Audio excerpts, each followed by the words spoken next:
Hey there, this is Karen with naturallywithkaren.com, and this video is to share with you about humidity.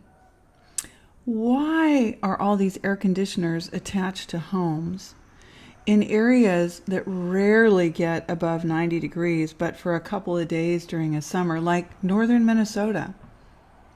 Why do so many people say they just can't stand the humidity? What is humidity? Humidity is where the air becomes just saturated with moisture, with water, okay? And you can feel that the air is much more dense. You can see that our skin starts to get, much more beautiful when it's humid.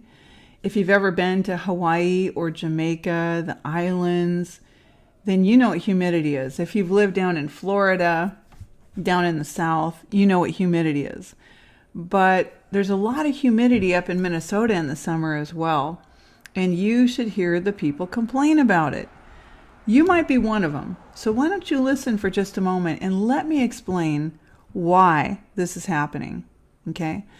If you start your day with coffee, creamers, toast, reading the newspaper, you move on to having a Subway sandwich or some taquito rolls from, the convenience store. You're heating up a lasagna that you bought frozen at Sam's Club or Costco.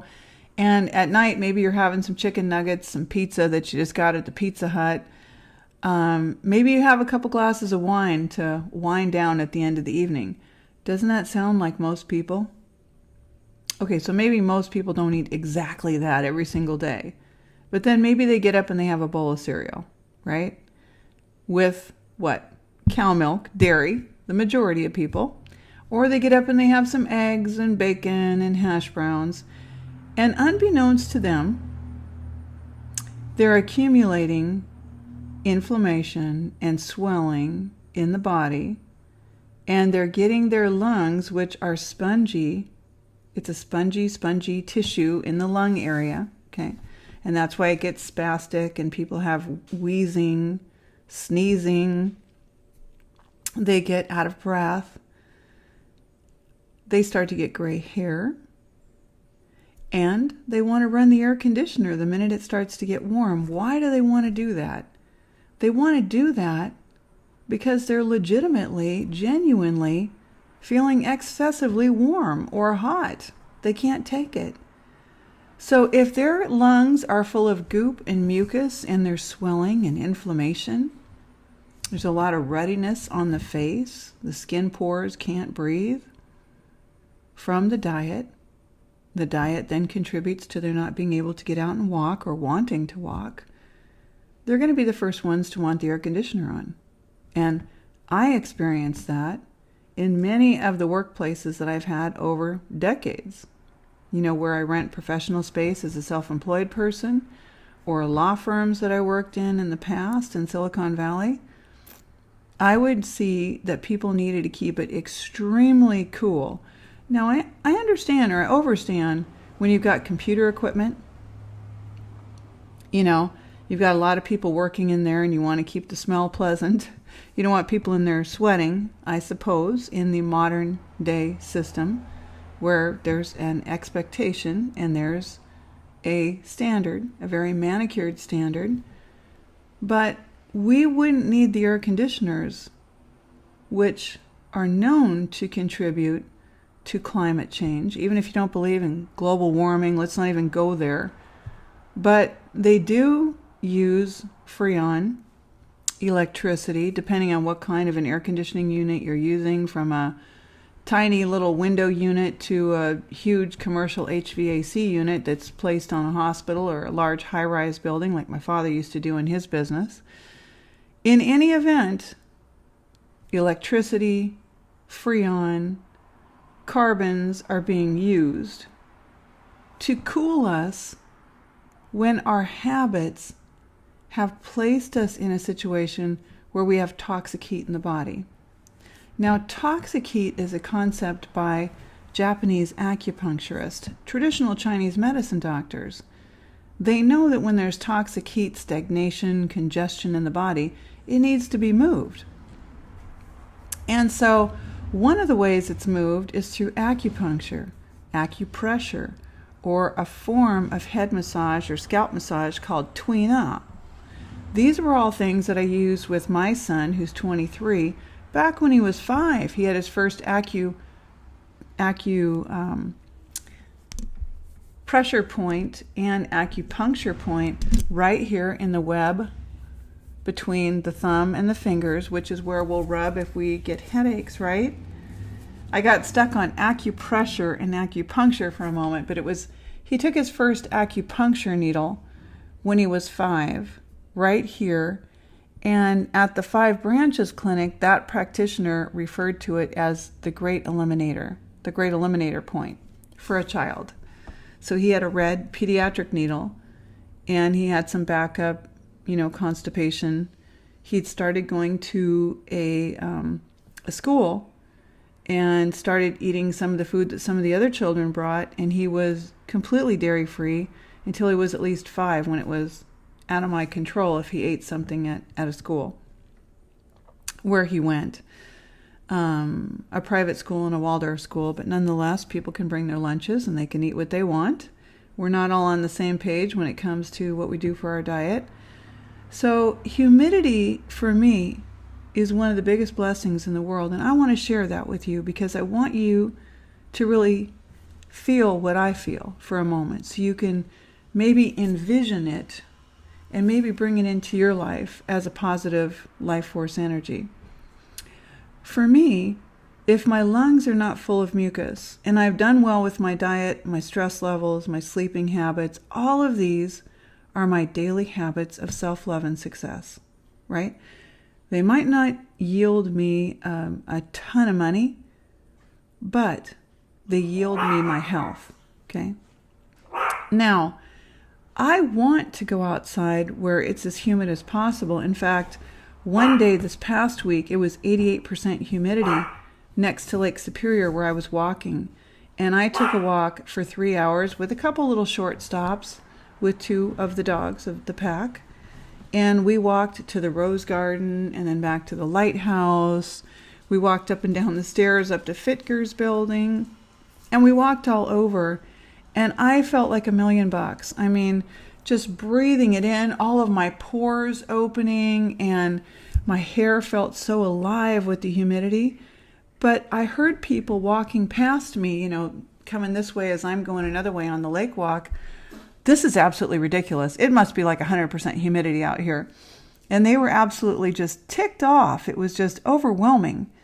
And it is for people who eat cheese and smoke cigarettes and drink dairy. And I'm saying this as kindly as I can. I want you to realize you won't be able to maximize taking in feeding from cosmic radiation, solar radiation, the sun. You won't be able to take in the feeding that you get underneath the moon as you sleep at night when you make hormones and you bring memories back into your more permanent storage centers and you reuptake the body and you rebuild your neurons and it's like an adaptogenic period in the herbalist world. I'm an herbalist, and some herbs are adaptogens or adaptogenic herbs, meaning they go in and they fix you where you need to be fixed. Humidity is like feeding on water and moisture. It goes in and it enriches the lungs so that the lungs can expand to their fullest potential. The heart can then enlarge, okay? We have the heart. The heart can enlarge itself. And this is work, writings, knowledge that's been written about by many, many, many, many ancestors. One of them was Professor Hilton Hotema, who talked about us feeding in a different way than we feed today. Instead of us going to the malt shop and slurping down cow dairy mucus, and it tastes good, doesn't it? I mean, I grew up eating it, but I had to realize that's what caused asthma, sinusitis, allergies, skin problems. It's why I was so tired all the time. It's why I couldn't stand humidity. So the first time I went somewhere tropical, I was just slugged down. I couldn't function. And I thought to myself, what is it with me that I can't function in the tropics? Why do I feel so bad that I just want to go lay down and just lay on my back? I'm wiped out.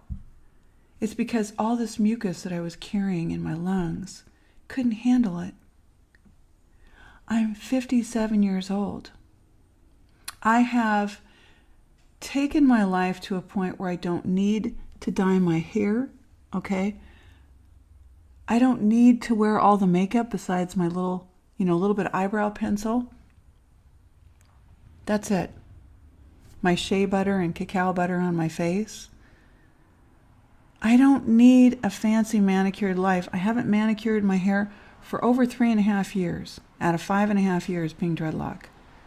No one has touched any manicuring. It will do it by itself, just like this little one that's forming. Okay? Humidity is absolutely enriching for us. Look at what happens to the plants in humidity. They thrive, they blossom. Look what happens with people's skin, okay? And you'll hear people that say, well, I went to Arizona or New Mexico or somewhere where the air was very dry because I have a lot of pain issues, and that worked really well for me. I was pain-free in Arizona. In fact, that was said to me when I was in Sedona 3 different times. I was in Sedona, Arizona, which is a beautiful place. I love it there. It's such a gorgeous, gorgeous place. And the vortexes and all. And 2 of those times, I just, as my grandma would say, button it up. I didn't say anything.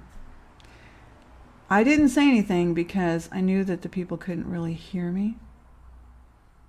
But they needed a dry climate because it didn't challenge the mucus in their lungs.